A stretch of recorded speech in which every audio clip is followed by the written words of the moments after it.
গল্পের নাম গ্রামের মর্গের রাত। পশ্চিমবঙ্গের এক অজপাড়াগা, চারদিকে ধান ক্ষেত, কাঁচা রাস্তা, আর মাঝখানে একটা পুরনো মর্গ। লোকজন ওই জায়গাটাকে বলে মরা ঘর। দিনে কেউ খুব একটা আসে না, আর রাতে তো প্রশ্নই ওঠে না। গ্রামের লোকজন বলে যারা ওই মর্গে রাতে থাকে তারা আর আগের মতো থাকে না। শুরু রাহুল শহর থেকে আসা এক যুবক। সে গ্রামের নতুন কাজ পায়, হাসপাতালে সহকারী। তার দায়িত্ব পড়ে মর্গে রাতের ডিউটি করা। সবাই তাকে সাবধান করে, রাতে কিছু শুনলেও দরজা খুলবি না। কিন্তু রাহুল এসব বিশ্বাস করত না। প্রথম রাত 12টা, চারপাশেই নিস্তব্ধতা। মর্গের ভেতরে 3টি লাশ রাখা ছিল। সবকিছু ঠিকঠাকই ছিল। হঠাৎ ঠক ঠক ঠক, মর্গের ফ্রিজের ভেতর থেকে শব্দ।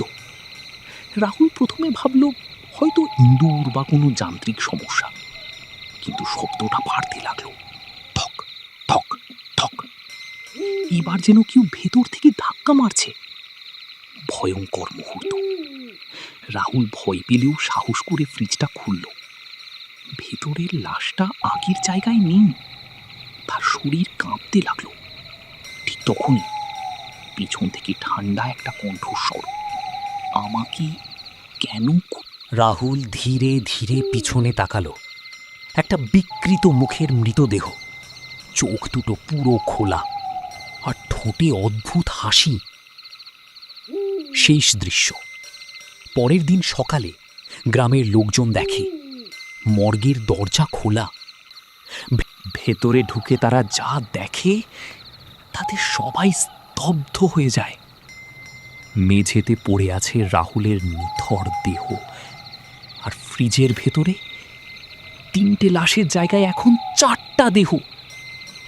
নতুন লাশটা রাহুলের। শেষ কথা, তারপর থেকে ওই মর্গে কেউ রাতে কাজ করে না।